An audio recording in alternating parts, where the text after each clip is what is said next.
एक ऐसी जगह पे आया हुआ हूँ, बहुत महत्वपूर्ण जगह है, वैशाली सेक्टर 1 में। वहाँ पर एक एजुकेटिव इंजीनियर सम्माननीय श्री इंद्रवीर सिंह जी रहते हैं, जो मेरे मित्र हैं, बहुत पुराने मित्र हैं, अजीज़ हैं।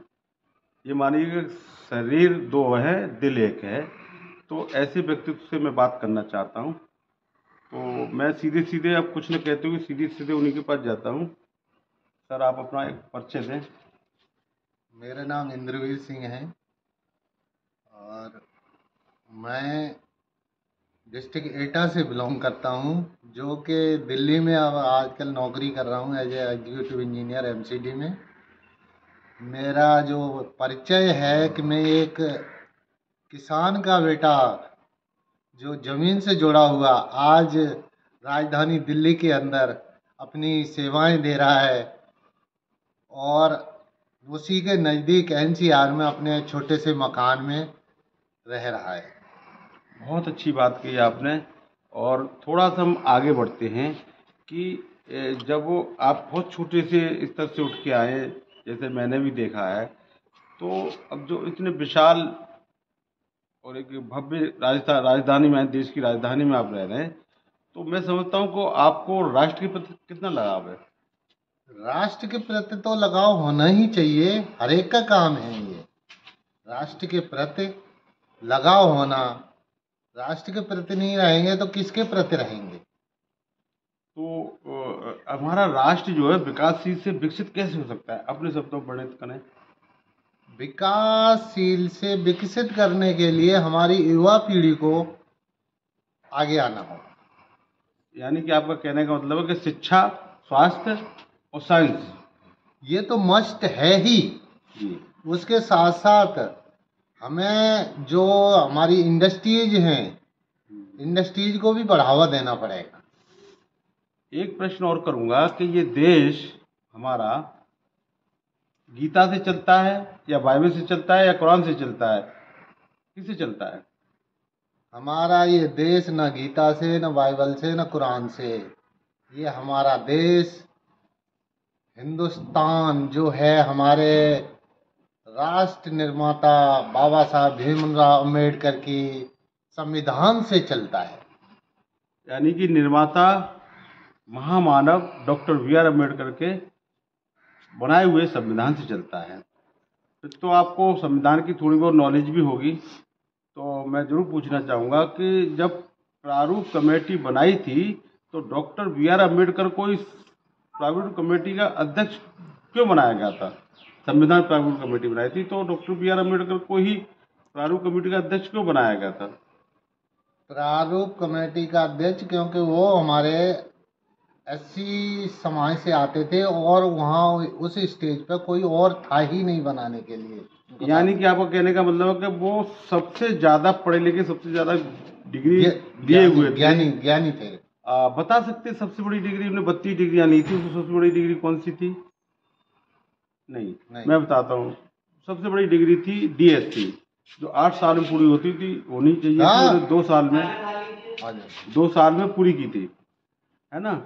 तो 2 साल में पूरी की थी और इनकी एक मजबूरी थी, तो पढ़ा लिखा कोई था ही नहीं जो संविधान की रचना कर सकता था। तो आपको कैसा महसूस होता है। हमें गर्व महसूस होता है। बहुत अच्छा लगता है ना। हमें गर्व महसूस यानी होता है। कि आपका कहने का तात्पर्य आज जहां पर आप खड़े हैं उसके लिए बाबा साहब अम्बेडकर का लड़े हैं, योगदान है। वो हमारे हित के लिए लड़े हैं, हमारे यानी समाज के लिए लड़े हैं। आपके लिए, महिलाओं के लिए जो सम्मान दिलाया, हिंदू कोड में से महिलाओं को दिलाया, आर्टिकल 14-15 से समानता का अधिकार दिलाया, ये सारी कुछ देन डॉक्टर बी.आर. अम्बेडकर की ही सोच थी।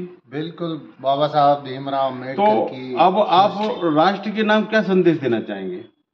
राष्ट्र के नाम यही संदेश है कि हमारे संविधान को मानिए, जो संविधान कहता है उसके अनुसार चलिए और देश को विकासशील से विकसित की। देखिए कितनी अच्छी बात की है। हमारे एजुकेटिव इंजीनियर एमसीडी के बहुत सम्मानित पद पर हैं और बहुत अच्छे शब्दों का प्रयोग करते हुए, और मैं तो कहूँगा कि आप लोग सभी को शिक्षा पहले काम करती है। जब बाबा साहब ने कहा कि शिक्षा वो सेनी का दूध है, जो पिएगा वही धाड़ेगा।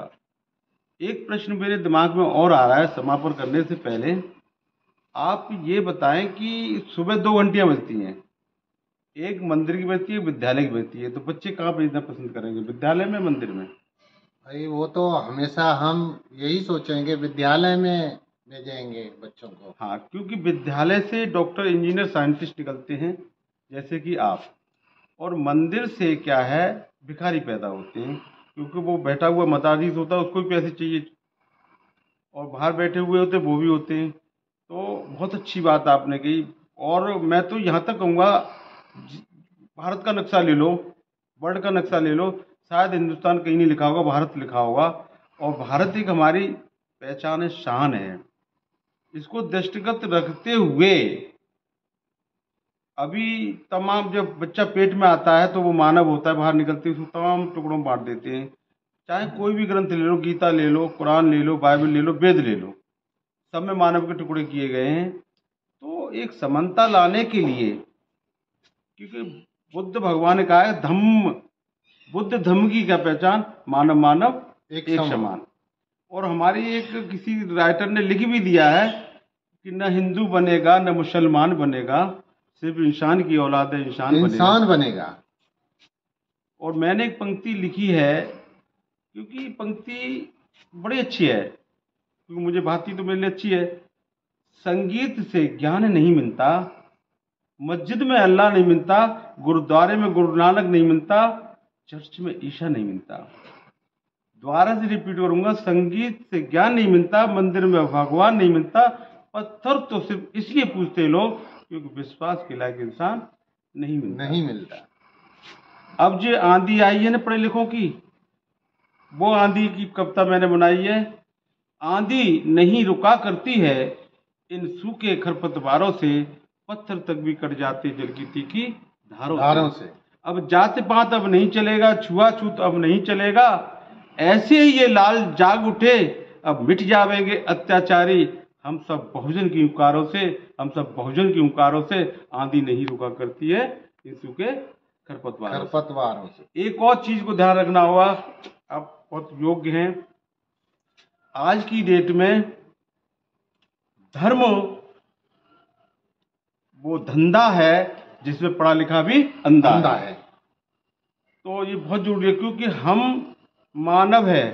एक पंक्ति और कहना चाहूंगा, मानव है, मानव से मानवता की बात कर। ये धरती किनकी है, बुद्ध की है। मानव है, मानवता से, मानव है, मानव से मानवता की बात कर। और जिस जमी पे तू जमा है, यानी बुद्ध की जमी पे तू जमा है, जिस जमी पे तू जमा है उस जमी की बात कर। गैर की माटी न दफनाएगी तेरी लाश को, इसलिए जिस जमी पे तू जमा है उस जमी की बात कर। इसी के साथ मैं ज़्यादा कुछ नहीं कहते हुए मैं धन्यवाद कहूँगा कि मुझे समय दिया और अपनी बात रखने का। और इसी का, जहाँ तक मेरी आवाज़ पहुँच रही है, जहाँ तक एक्सिस की आवाज़ पहुँच रही है, कैसे इनके विचार लगे, कमेंट करके मुझे कमेंट बॉक्स में बताएं। और इसी के साथ मैं सभी को, जो मेरी आवाज़ को सुन रहे हैं, सभी को मेरा सादर साधुवाद, शाधुवाद, शाधुवाद।